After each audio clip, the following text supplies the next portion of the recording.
Welcome to Afterbath. My name is Matt Creedon, and this is a small space for slowing down, listening deeply, and reconnecting with yourself through sound, presence, and quiet reflection. Each episode is an invitation not to fix yourself, but to simply to notice what's already here. Today I'd like to talk about something very simple. Your breath. Not breathing as a performance, not breathing as something you need to master, just the quiet act of watching the breath move in and out of the body. It sounds almost too simple, and yet this small practice has been used for thousands of years. In Buddhist meditation, one of the most well-known practices is simply watching the breath. Monks sit quietly and observe the natural movement of inhaling and exhaling. Nothing complicated, just awareness of breathing. And over time, something interesting happens. The mind begins to settle. The body softens, and the nervous system starts to feel safe again. Most anxiety begins when the mind starts racing ahead of the present moment. What if this happens?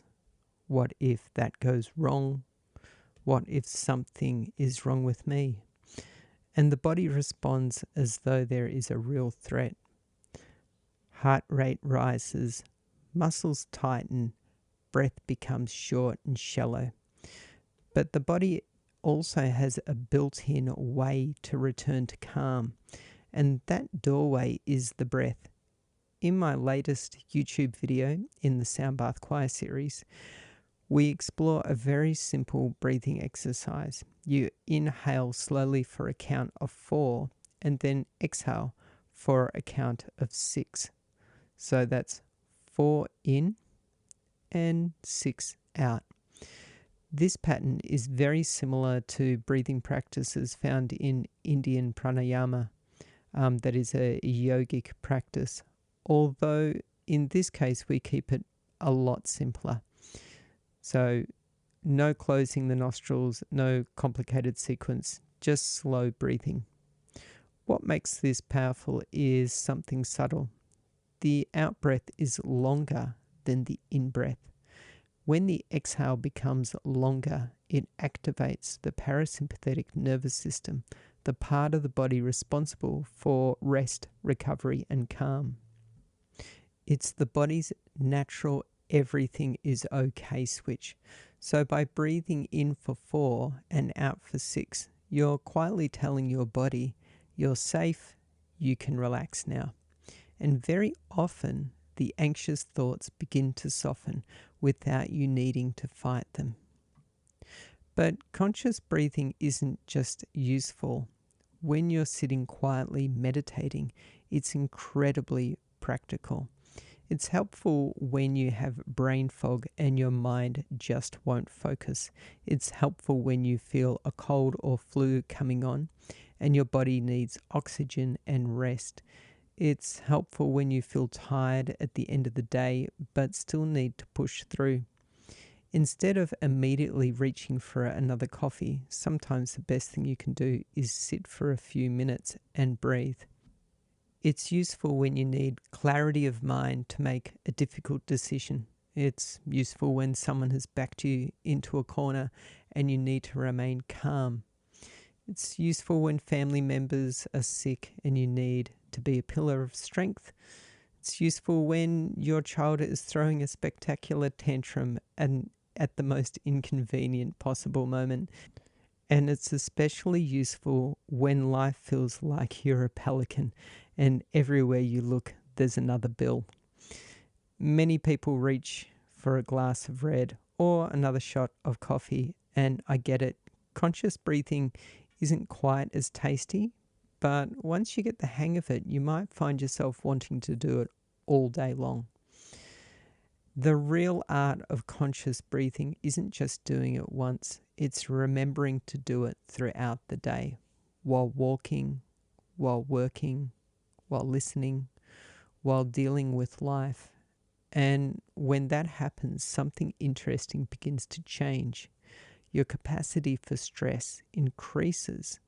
Your ability to remain calm under pressure improves. You may even notice you have more energy throughout the day. At times, it can almost feel a little bit like becoming superhuman. Not because life becomes easier, but you become steadier, stronger, more resilient. There are a couple of small details that make this breathing practice work well. First, breathe in through the nose. Nasal breathing warms, filters, and regulates the air entering the body. The exhale is less strict. You can breathe out through the nose or through the mouth. Personally, I prefer breathing through the nose both ways, but what matters most is the exhale is longer than the inhale. Sometimes when we breathe out through the mouth, we accidentally breathe out too quickly. One helpful trick is to hum softly on the exhale. A gentle hum almost guarantees that the breath will lengthen, and the vibration itself can be calming for the nervous system. One of the best places to practice this is outside. When you breathe consciously in nature, the air is usually cleaner. You may notice you feel immediately more awake, more alert. The body recognizes fresh air very quickly. It's one of the simplest ways to reset the system. Before we finish, there's one more small thing worth remembering. Often when we feel stressed, it's not because we're weak, it's because we've already given everything we can. And now the body is searching for a little bit more energy. Most people reach for something: food, water, coffee. But there's another source of energy that's always available: your breath. It's interesting when you think about it. A human being can survive without food for somewhere between 3 to 8 weeks, if they have water, that is. Now, without water, you can roughly last for about 3 to 5 days. But without breathing, most people cannot last more than 30 to 90 seconds. So breathing is your primary source of energy. When breathing is shallow and unconscious, the body is simply surviving, just enough oxygen to keep the system running. But when breathing becomes slow, steady, and conscious, the body begins to function differently.